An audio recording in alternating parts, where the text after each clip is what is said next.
بسم الله الرحمن الرحيم. الحمد لله الذي أنزل على عبده الكتاب ولم يجعل له عوجا قيما لينذر بأسا شديدا من لدنه ويبشر المؤمنين الذين يعملون الصالحات أن لهم أجرا حسنا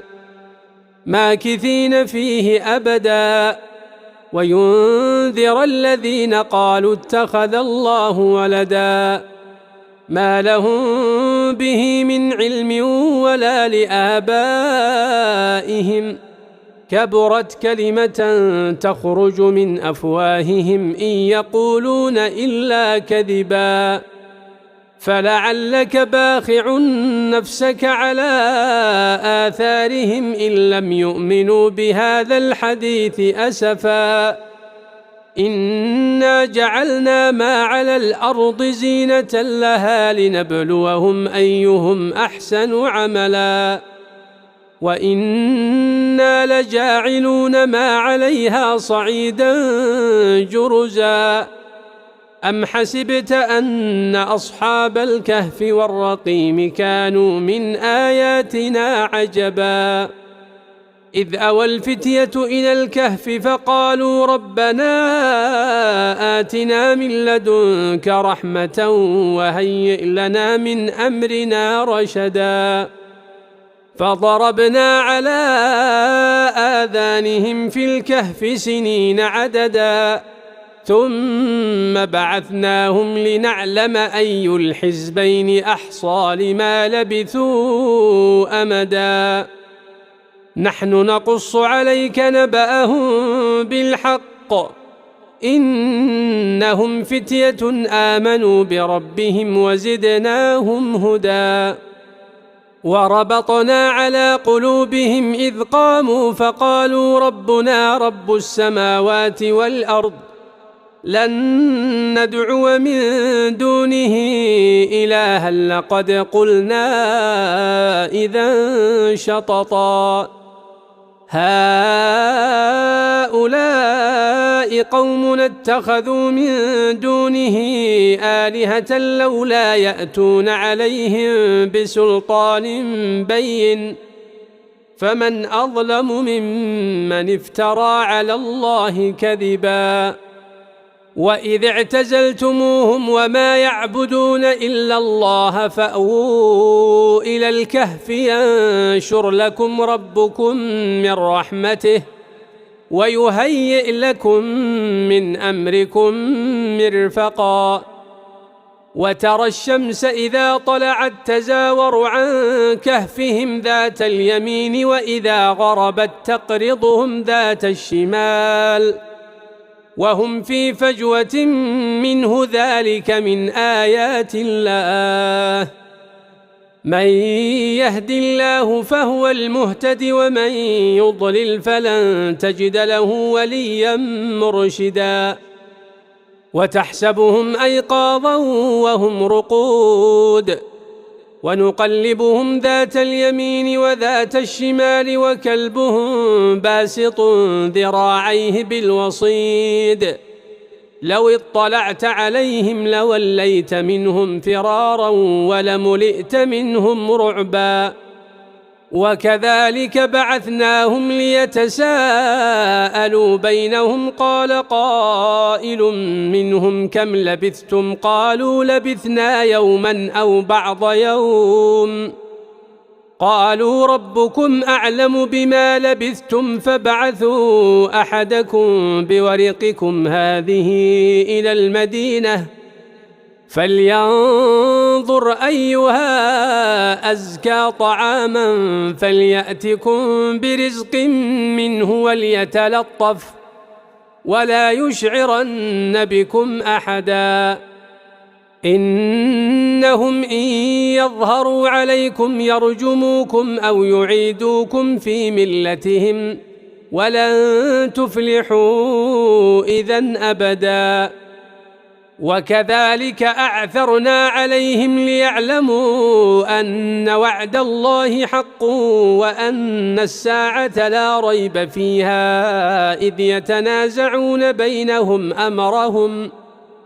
فقالوا ابنوا عليهم بنيانا ربهم أعلم بهم قال الذين غلبوا على أمرهم لنتخذن عليهم مسجدا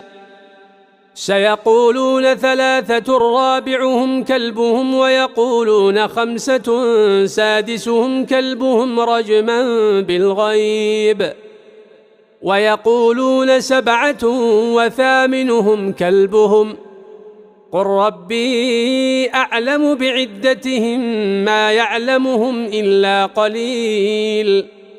فلا تمار فيهم إلا مراء ظاهرا ولا تستفت فيهم منهم أحدا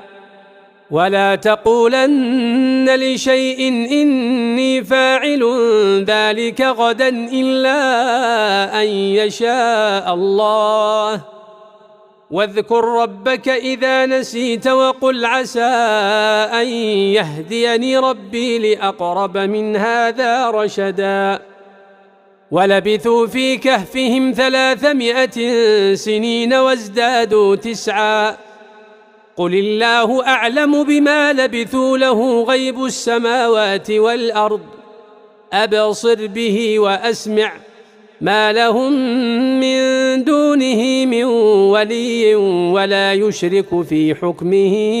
أحدا واتل ما أوحي إليك من كتاب ربك لا مبدل لكلماته ولن تجد من دونه ملتحدا واصبر نفسك مع الذين يدعون ربهم بالغداة والعشي يريدون وجهه ولا تعد عيناك عنهم تريد زينة الحياة الدنيا ولا تطع من أغفلنا قلبه عن ذكرنا واتبع هواه وكان أمره فرطا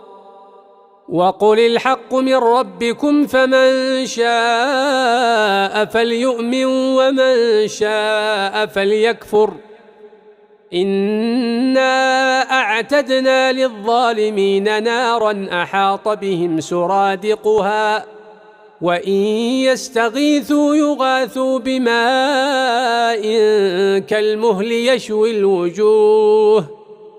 بئس الشراب وساءت مرتفقا إن الذين آمنوا وعملوا الصالحات إنا لا نضيع أجر من أحسن عملا أولئك لهم جنات عدن تجري من تحتهم الأنهار يحلون فيها من أساور من ذهب ويلبسون ثيابا خضرا من سندس واستبرق متكئين فيها على الأرائك نعم الثواب وحسنت مرتفقا واضرب لهم مثل الرجلين جعلنا لأحدهما جنتين من أعناب وحففناهما بنخل وجعلنا بينهما زرعا كلتا الجنتين آتت أكلها ولم تظلم منه شيئا وفجرنا خلالهما نهرا وكان له ثمر فقال لصاحبه وهو يحاوره أنا أكثر منك مالا وأعز نفرا ودخل جنته وهو ظالم لنفسه قال ما أظن أن تبيد هذه أبدا وما أظن الساعة قائمة ولئن رددت إلى ربي لأجدن خيرا منها منقلبا قال له صاحبه وهو يحاوره أكفرت بالذي خلقك من تراب ثم من نطفة ثم سواك رجلا لكن هو الله ربي ولا أشرك بربي أحدا ولولا إذ دخلت جنتك قلت ما شاء الله لا قوة إلا بالله إن ترني أنا أقل منك مالا وولدا فعسى ربي أن يؤتيني خيرا من جنتك ويرسل عليها حسبانا من السماء فتصبح صعيدا زلقا أو يصبح ماؤها غورا فلن تستطيع له طلبا وأحيط بثمره فأصبح يقلب كفيه على ما أنفق فيها وهي خاوية على عروشها ويقول يا ليتني لم أشرك بربي أحدا ولم تكن له فئة ينصرونه من دون الله وما كان منتصرا هنالك الولاية لله الحق هو خير ثوابا وخير عقبا واضرب لهم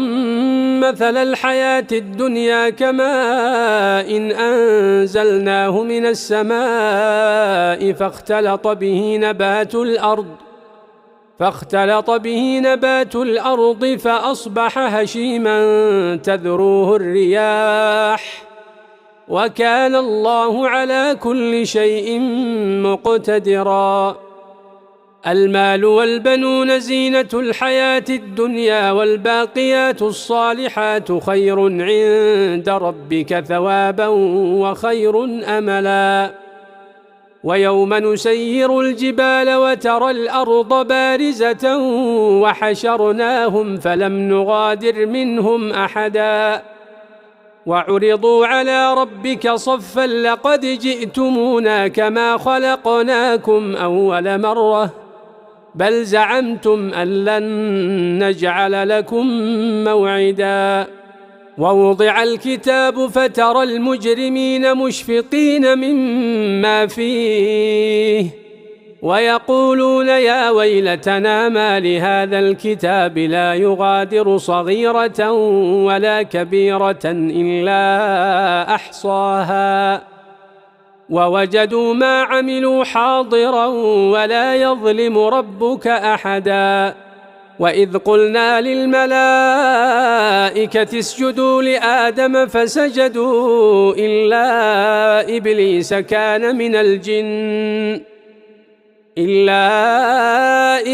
كان من الجن ففسق عن أمر ربه أفتتخذونه وذريته أولياء من دوني وهم لكم عدو بئس للظالمين بدلا ما أشهدتهم خلق السماوات والأرض ولا خلق أنفسهم وما كنت متخذ المضلين عضدا ويوم يقول نادوا شركائي الذين زعمتم فدعوهم فلم يستجيبوا لهم وجعلنا بينهم موبقا ورأى المجرمون النار فظنوا أنهم مواقعوها ولم يجدوا عنها مصرفا ولقد صرفنا في هذا القرآن للناس من كل مثل وكان الإنسان أكثر شيء جدلا وما منع الناس أن يؤمنوا إذ جاءهم الهدى ويستغفروا ربهم إلا أن تأتيهم سنة الأولين أو يأتيهم العذاب قبلا وما نرسل المرسلين إلا مبشرين ومنذرين ويجادل الذين كفروا بالباطل ليدحضوا به الحق واتخذوا آياتي وما أنذروا هزوا ومن أظلم ممن ذكر بآيات ربه فأعرض عنها ونسي ما قدمت يداه إنا جعلنا على قلوبهم أكنة أن يفقهوه وفي آذانهم وقرا وإن تدعهم إلى الهدى فلن يهتدوا إذن أبدا وربك الغفور ذو الرحمة لو يؤاخذهم بما كسبوا لعجل لهم العذاب بل لهم موعد لن يجدوا من دونه موئلا وتلك القرى أهلكناهم لما ظلموا وجعلنا لمهلكهم موعدا وإذ قال موسى لفتاه لا أبرح حتى أبلغ مجمع البحرين أو أمضي حقبا فلما بلغا مجمع بينهما نسيا حوتهما فاتخذ سبيله في البحر سربا فلما جاوزا قال لفتاه آتنا غداءنا لقد لقينا من سفرنا هذا نصبا قال أرأيت إذ أوينا إلى الصخرة فإني نسيت الحوت وما أنسانيه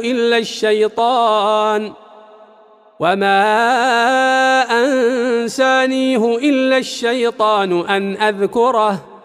واتخذ سبيله في البحر عجبا قال ذلك ما كنا نبغي فارتدا على آثارهما قصصا فوجدا عبدا من عبادنا آتيناه رحمة من عندنا وعلمناه من لدنا علما قال له موسى هل أتبعك على أن تعلمني مما علمت رشدا قال إنك لن تستطيع معي صبرا وكيف تصبر على ما لم تحط به خبرا قال ستجدني إن شاء الله صابرا ولا أعصي لك أمرا قال فإن اتبعتني فلا تسألني عن شيء حتى أحدث لك منه ذكرا فانطلقا حتى إذا ركبا في السفينة خرقها قال أخرقتها لتغرق أهلها لقد جئت شيئا إمرا قال ألم أقل إنك لن تستطيع معي صبرا قال لا تؤاخذني بما نسيت ولا ترهقني من أمري عسرا فانطلقا حتى إذا لقيا غلاما فقتله قال أقتلت نفسا زكية بغير نفس لقد جئت شيئا نكرا قال ألم أقل لك إنك لن تستطيع معي صبرا قال إن سألتك عن شيء بعدها فلا تصاحبني قد بلغت من لدني عذرا فانطلقا حتى إذا أتيا أهل قرية استطعما أهلها فأبوا أن يضيفوهما فوجدا فيها جدارا يريد أن ينقض فأقامه قال لو شئت لاتخذت عليه أجرا قال هذا فراق بيني وبينك سأنبئك بتأويل ما لم تستطع عليه صبرا أما السفينة فكانت لمساكين يعملون في البحر فأردت أن أعيبها وكان وراءهم ملك يأخذ كل سفينة غصبا. وأما الغلام فكان أبواه مؤمنين فخشينا أن يرهقهما طغيانا وكفرا فأردنا أن يبدلهما ربهما خيرا منه زكاة وأقرب رحما. وأما الجدار فكان لغلامين يتيمين في المدينة وكان تحته كنز لهما وكان أبوهما صالحا فأراد ربك أن يبلغا أشدهما ويستخرجا كنزهما رحمة من ربك وما فعلته عن أمري ذلك تأويل ما لم تستطع عليه صبرا. ويسألونك عن ذي القرنين قل سأتلو عليكم منه ذكرا. إنا مكنا له في الأرض وآتيناه من كل شيء سببا فأتبع سببا حتى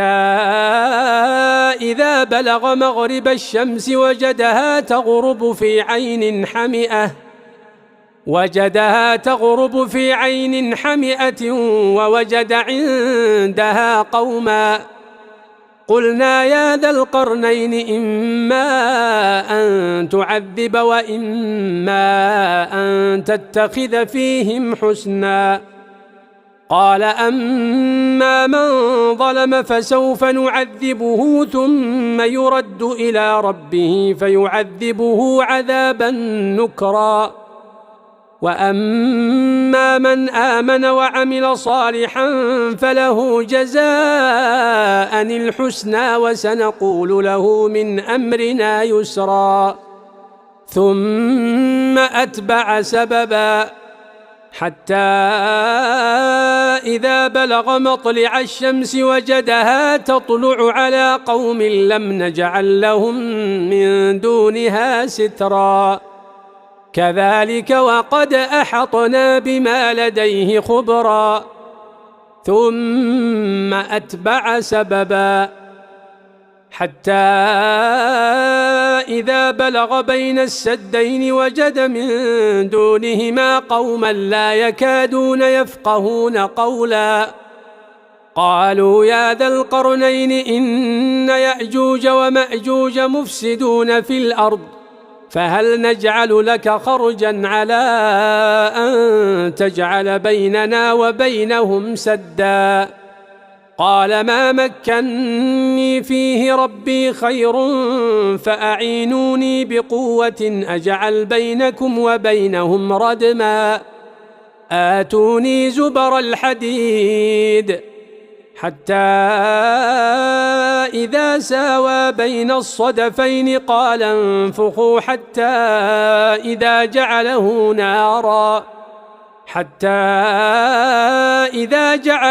نارا قال آتوني أفرغ عليه قطرا.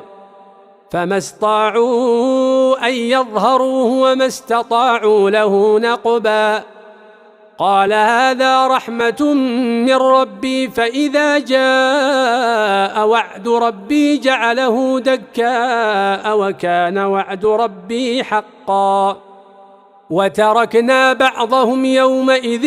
يموج في بعض ونفخ في الصور فجمعناهم جمعا.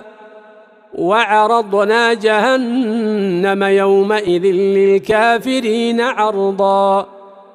الذين كانت أعينهم في غطاء عن ذكري وكانوا لا يستطيعون سمعا. أفحسب الذين كفروا أن يتخذوا عبادي من دوني أولياء إنا أعتدنا جهنم للكافرين نزلا. قل هل ننبئكم بالأخسرين أعمالا الذين ضل سعيهم في الحياة الدنيا وهم يحسبون أنهم يحسنون صنعا أولئك الذين كفروا بآيات ربهم ولقائه فحبطت أعمالهم فلا نقيم لهم يوم القيامة وزنا ذلك جزاؤهم جهنم بما كفروا واتخذوا آياتي ورسلي هزوا إن الذين آمنوا وعملوا الصالحات كانت لهم جنات الفردوس نزلا خالدين فيها لا يبغون عنها حولا قل لو كان البحر مدادا لكلمات ربي لنفد البحر قبل أن تنفد كلمات ربي ولو جئنا بمثله مددا قل إنما أنا بشر مثلكم يوحى إلي أنما إلهكم إله واحد فمن كان يرجو لقاء ربه فليعمل عملا صالحا ولا يشرك بعبادة ربه أحدا.